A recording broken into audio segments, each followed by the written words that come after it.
मुद्दामूनच आता राकेशने ज्या रेवड्या आणलेल्या असतात जेणेकरून त्या रेवड्या खाऊन काही झालं तरी ईश्वरी बेशुद्ध पडायला हवी असं त्याला वाटत असतं आणि यासाठी त्याने जय्यत तयारी केलेली असते। त्या रेवड्या जबरदस्ती का होईना ईश्वरीला खाऊ घातलेल्या असतात। बाकी इतरांना या सगळ्याबद्दल काहीच माहिती नसतं। त्यांनाही असंच वाटत असतं की हा इतक्या चांगल्या आत्मीयतेने देतोय म्हटल्यावर ईश्वरीच का भाव खाते। म्हणजेच ना खरं तर आकाशने ईश्वरीला फोर्स केलेला असतो। वहिनी आपले तिळाचे लाडू असतात ना अगदी तशाच असतात या रेवड्या, एकदा खाऊन तर बघ। आणि असं बोलून आकाशने जबरदस्तीने आता त्या ईश्वरीला राकेशकडनं त्या रेवड्या घ्यायला सांगितलेले असतात।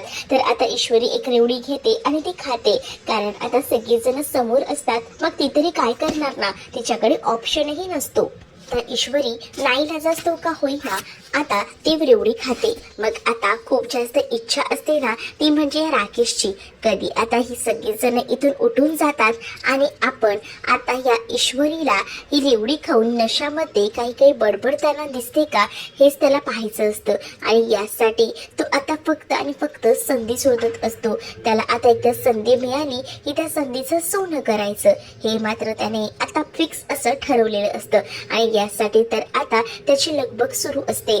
तर दुसरीकडे मात्र आता प्रत्येक जण एक जण आता म्हणत असतो की चला मी येतो, मला जावं लागेल। आणि असं बोलून आता प्रत्येक जण थकलेले असतात म्हणून हळूहळू का होईना आपापल्या रूम मध्ये जातात। प्रत्येक जण जेव्हा आपापल्या रूम मध्ये जातात ना तेव्हा मात्र आता फक्त राकेश आणि त्याचसोबत ईश्वरीच असते। मग आता ईश्वरीकडे राकेशही आता वेगळ्याच नजरेने बघत असतो, कारण तो आतुरतेने वाट बघत असतो ना कधी एकदा या ईश्वरीला ती धुंदी येते आणि ते नशेमध्ये जाते आणि त्या संधीचा फायदा त्याला घेता येतो। तर त्याचे थोड्याफार वेळानंतर या सगळ्याचे गुण दिसणार असतात। त्यामुळे आता सगळेजण जेव्हा आता तिकडनं जात असतात ना तेव्हा तोही जातो। मग आता इथे आकाशनेही त्याच्याकडे ती रेवडी मागितलेली असते, पण त्याने आता त्याला खायला द्यायला नकार दिलेला असतो। त्याने सरळ सांगितलेलं असतं की हा डब्बा फक्त ना ईश्वरींसाठी आहे। मग आता सगळेजण गेल्यानंतर ईश्वरी विचार करते की या रेवड्यांमध्ये काही मिक्स केलेलं नसेल ना, कारण एवढ्या जबरदस्तीने त्या माणसानं मला रेवड्या खाऊ घातल्या आहेत असाही विचार ईश्वरीच्या मनामध्ये येऊ लागतो। प्रियाने सुद्धा हळदी कुंकू ठेवलेलं असतं। हळदी कुंकूला आलेल्या बायका आता सुप्रियाकडनं हळदी कुंकू वगैरे घेतात आणि तिकडनं जायला निघतात। आणि जेव्हा आता त्या तिकडनं जातात ना तेव्हा मात्र आता इकडे सुप्रियाला सारखं तेच बोलणं आठवत असतं।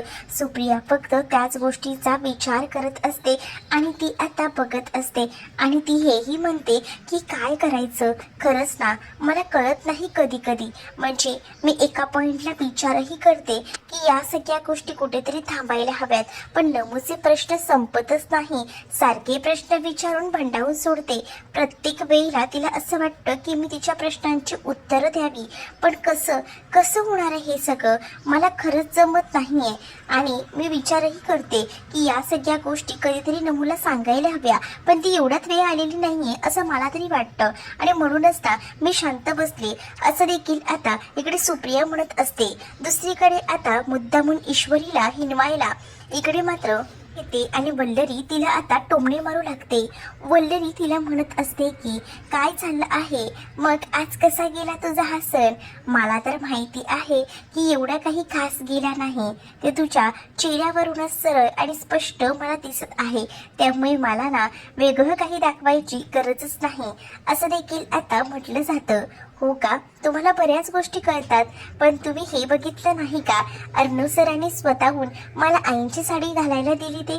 मग आता ईश्वरी ही मुद्दामून टोलालावत बोलत असते आणि जेव्हा ईश्वरी या सगळ्याबद्दल बोलते ना तेव्हा मात्र आता वल्लरी ईश्वरीचा हात धरते। एक साडी काय घालायला दिली तर एवढं ॲटिट्यूड दाखवायची काहीच गरज नाही आहे। मग आता ईश्वरी ही सांगते की तुम्हाला त्या सगळ्या गोष्टींची आठवण करून द्यायला मला आवडतं ना, म्हणूनच मी तुम्हाला या सगळ्या गोष्टीची आठवण करून देते। म्हणजे कसं तुम्हालाही या सगळ्या गोष्टी बऱ्या आठवतील ना। मुळात आहे ना मी तुम्हाला एक गोष्ट सांगू का, आम्हाला ना ती कशी जपायची ना ती माहिती आणि मी त्याच पद्धतीने माझं आणि अर्णव सरांचं नातं जपते. त्यामुळे तुम्ही आमच्या संसारात लुडबुड करायला तर बिलकुल येऊ नका. कसं मॅनेज करायचं आणि कशा काही गोष्टी अरेंज करायच्या ना त्या बरोबर मला कळतात. त्यामुळे त्या पद्धतीनेच मी या सगळ्या गोष्टी करत असते असं देखील आता ईश्वरी ही बोलत असते. ईश्वरीची बाई या सगळ्या गोष्टी एकदम बेधडकपणे आता सांगू लागते ना. मात्र आता ती हेही म्हणते की अरे हे काय ना आमच्या सगळ्या गोष्टींकडे लक्ष देण्यापेक्षा ना तुमच्याही गोष्टींकडे जर लक्ष द्या, तुमचाही संसार जर सुखाचा होतोय का ते बघा. असंही मुद्दामून आता ईश्वरी वल्लरीला म्हणते. कारण वल्लरीचं जे काही आहे ते ईश्वरीला चांगलंच माहिती. कारण मामा वल्लरीला कसं स्थान देत नाहीत, कसं तिला या सगळ्या गोष्टींपासून विलुप्त ठेवत असतात, या सगळ्या गोष्टी ईश्वरीला बरोबर माहिती असतात. म्हणून ईश्वरीने सुद्धा वल्लरीला टोमणा मारलेला असतो. मग आता वल्लरी चिडते आणि वल्लरी म्हणते की आता तू मला शिकवणार आहेस का की संसार कसा करायचा ते? तुझ्याकडनं मला कोणतेही धडे नको आहेत. स्वतःच्या संसाराकडे बघ, तुला अर्णव विचारतही नाहीये ना ते बघ. मग आता ईश्वरीही तिला म्हणते की तुम्ही ना आमच्या संसारात ढवळाढवळ करूच नका. आम्ही नवरा बायको ना आमचं कसंही मॅनेज करू. त्यामुळे तुम्ही या सगळ्याची काळजी करू नका असं देखील आता ईश्वरीनं सांगितलेलं असतं. ईश्वरी जेव्हा आता या सगळ्या गोष्टी वल्लरीला सुनावते तेव्हा तिने तिचा हातही धरलेला असतो. कारण आता वल्लरीचं जरा जास्तच वाढत चाललेलं असतं म्हणून ईश्वरीने तिला चांगलंच थाऱ्यावर आणलेलं असतं. तर दुसरीकडे मात्र आता पाहायला मिळतं राकेश बरोबर अंजली रूममध्ये असते. अंजली राकेशला म्हणत असते की थांबा ना जरा, मला तुमच्याशी बोलायचं आहे. आता काय झालं आहे? अगं बायको झोप ना, तसंही दिवसभर किती कामं केली आहेस, थकली आहेस ना. अहो तुम्हाला सांगू का, पाय तर दुखताय तो माझे, पण तुमच्याशी गप्पाही माराव्याशी वाटतायत. म्हणजे ना मला असं वाटतंय ना की सतत आहे ना आपलं जे बाळ आहे ना ते बाळ ना मला तिथेच दिसते. म्हणजे हलव्याचे दागिने घालून आपलं बाळ किती छान दिसतं असेल असंही ती आता इमॅजिनेशन करत असते. आणि ती राकेशला थांबवून घेत असते. राकेशला मुळात थांबायचं नसतं, कारण राकेशला तिकडनं लवकरात लवकर सटकायचं असतं. कारण त्याला तिथे जाऊन ईश्वरी नक्की काय करते बेधुंद होऊन हे बघायचं असतं. यासाठी त्याची धडपड सुरू असते. पण त्याला अंजली कसं थांबवून घेते आणि त्याला म्हणत असते की थांबा ना, गप्पा मारा ना माझ्याशी थोडं, असं बोलून ती त्याला आता थांबवते. तर दुसरीकडे मात्र अहो मला एक गोष्ट तुम्हाला सांगायची होती. तुम्ही त्या रेवड्या होत्या हो, किती त्या होत्या आणि उलट त्याची डेटही गेली होती. त्यावेळेलाच मी तुम्हाला म्हटलं होतं की कशाला ठेवताय, पण तुम्ही कपाटात पुन्हा ठेवल्यात त्या रेवड्या. म्हणूनच ना त्या रेवड्या मी फेकून दिल्या आणि त्याच्या जागेला मी दुसरा बॉक्स ठेवला असं देखील आता ती सांगू लागते. जेव्हा आता या सगळ्या गोष्टी कळतात ना तेव्हा मात्र आता राकेशचं डोकं सटकतं. म्हणजे राकेश एवढा वेळ विचार करत होता की बाहेर असणाऱ्या या ईश्वरीला त्या नशेडीच त्या दिले आहेत. पण आता या सगळ्या गोष्टी कळल्यानंतर मात्र खूप मोठा धक्काच ना राकेशला बसतो. मग राकेश विचार करतो की म्हणजे मी जे काही प्लॅनिंग केलं होतं ते सगळं काही पाण्यात गेलं तर, म्हणजेच या रेवड्या जर बदलल्या असतील तर काय उपयोग आहे. मग आता इथे तो अंजलीवर चिडतो. अंजलीला म्हणतो काय गरज होती हे सगळं करायची. अंजली म्हणते की का एवढी चिडताय माझ्यावर. तर अंजलीला तो म्हणत असतो की चिडत नाहीये मी, तुला मी म्हटलं होतं ना त्या ठेवायचा होता तो बॉक्स, मला ते दुकानदाराला तो बॉक्स दाखवायचा होता. मग आता त्याची चिडचिड होत असते. तो बाहेर निघून गेलेला असतो आणि त्यानंतर मात्र आता जी अंजली असते ती मात्र आता आराम करते. अंजली आराम तर करत असते. पण आता राकेश जेव्हा बाहेर जातो तेव्हा त्याला राग येतो. तो म्हणत असतो की हिलाच कायमचा झोपवला असता, पण हिला झोपवत नाहीये कारण मला बाकी काही कामं करता येणारच नाही ना. ही लोक हिच्या जर वाकड्यात गेलो ना तर मला घराबाहेर काढून टाकतील. त्यापेक्षा या घरात राहून ना कसं ह्यांना नाचवता येईल ना याचा विचार मला करायचा आहे असं देखील आता तो म्हणत असतो. त्यानंतर आता तो अंजलीला पाहतो. अंजली झोपली आहे का आणि तो आता बाहेर सटकतो. कारण त्याचा एक प्लॅन पुन्हा एकदा फ्लॉप झालेला असतो आणि त्यामुळे त्याला असं वाटत असतं की या सगळ्याला जिम्मेदार ना ही अंजलीच आहे. अंजलीने जर तो रेवड्यांचा डब्बा गायब तिथून केलाच नसताना तर हे सगळं काही घडलंच नसतं असाही विचार ना आता मात्र सुरू असतो. जेव्हा या सगळ्या गोष्टींचा विचार ती करत असते तेव्हा मात्र आता तिकडनं निघून जातो. दुसरीकडे अर्णवला आता तो सगळा क्षण आठवतो. म्हणजेच आता अर्णवच्या डोळ्यासमोर फक्त आणि फक्त ते चित्र दिसत असतं आणि त्याला या सगळ्या गोष्टी आठवत असतात. आणि तोही विचार करत असतो की ईश्वरी आणि ईश्वरीची आई मला वेळोवेळी सांगतात की या सगळ्या गोष्टी अशा घडल्या नाही आहेत. मग कोणावर विश्वास ठेवायचा? खरंच त्या सगळ्या दोघीही जणी खरं बोलत असतील का? मग माझ्या आईचा झालेला मृत्यू या सगळ्याला जबाबदार सुद्धा याच आहेत ना. मग या सगळ्या गोष्टीमुळे अर्णव बेचैन झालेला असतो. तेवढ्यातच ईश्वरी तिथे येते. ईश्वरी तिथे आता आल्यानंतर अर्णवला म्हणत असते की अर्णव सर, तुम्ही मला सांगितलं नाही मी साडीत कशी दिसते ते. म्हणजे मुळात आहे ना, ही साडी आईंची घातली होती ना, मग आईंसारखीच मी गोड दिसते की नाही. आज आपला किती चांगला दिवस होता आणि मला ना ही साडी नेसून ना खूप बरं वाटलं. असं वाटलं ना की माझ्याबरोबर आईच आहेत, म्हणजे त्यांचा आशीर्वाद कायम माझ्यासोबत आहे असंही मला हे सगळं करून फिलिंग आलं. ही आता ती म्हणत असते. जेव्हा आता हे सगळं ती म्हणत असते ना, तेव्हा मात्र आता अर्णव तिला म्हणतो की मी फक्त ही साडी माझ्या आईची इच्छा होती म्हणून तुला नेसू दिली आहे. असं जेव्हा आता तो म्हणतो तेव्हा ईश्वरी त्याला म्हणते की ठीक आहे ना, त्यासाठी का होईना निदान तुम्ही मला ही साडी तरी नेसू दिली, पण मला ना खरंच ना ही साडी नेसून खूप बरं वाटलं आणि तुमच्याही मनातले जे काही गैरसमज असतील ना तेही हळूहळू दूर होतील, कारण आईंची इच्छा होती म्हणून तर ही साडी मला नेसता आली असंही आता ती म्हणत असते. आणि जेव्हा या सगळ्या गोष्टी ती बोलून दाखवते तेव्हा मात्र आता की फक्त आईची इच्छा होती यासाठी मी ही साडी तुला दिलेली आहे. बाकी यामध्ये तुझ्या डोक्यामध्ये जर काही असेल तर तो विषय ना डोक्यातनं काढून टाक असं देखील आता म्हटलं जातं. या सगळ्या गोष्टी जेव्हा अर्णव बोलतो तेव्हा ईश्वरी म्हणते की मला सांगा बरं, ही आईंची साडी मी तर नेसलेली आहे, म्हणजे आईंची सून जी आहे ती मी आहे. आईंना असं वाटत होतं की त्यांच्या सुनेने ही साडी नेसावी. मग मला सांगा, मग मी तुमची कोण लागते? शेवटी मी तुमची बायकोच आहे ना. मग आता अर्णव तिच्याकडे बघत असतो आणि तिला म्हणत असतो की उगाच ना काही सुद्धा समज करून घेऊ नकोस, असं काही नाही आहे असं देखील आता अर्णव ईश्वरीला म्हणतो. त्यावर ईश्वरी अर्णवला म्हणते की असं कसं काही नाही आहे, सरळ आहे ना, म्हणजे जर मी त्यांची सून असेल मग त्याच्या आधी मी तुमची बायको तर आहेच ना. मग त्या हक्काने तुम्ही जर माझ्याशी 4 शब्द गोड बोललात आणि तुम्हीही मला सांगितलं की ही सगळं कसं आहे तर मलाही जरा बरं वाटेल असंही आता ईशू म्हणत असते. पण अर्णवला या सगळ्या गोष्टी ना नकोच असतात आणि त्यामुळेच आता अर्णव जो आहे तो मात्र लगेचच निघून जातो. तो ईश्वरी सोबत जराही बोलत नाही आणि ईश्वरी सोबत तो जराही बोलत नसल्यामुळे आता ईश्वरी विचार करते की जाऊ दे, कधी ना कधी हे तर माझ्याशी बोलतीलच यावर माझा पूर्णपणे विश्वास आहे. तिला माहिती असतं की हळूहळू का होईना अर्णवमध्ये बरेच बदल होत असतात आणि ते बदल नक्कीच आपल्या प्रेमामध्येही बदलतील यावर तिचा पूर्ण विश्वास असतो.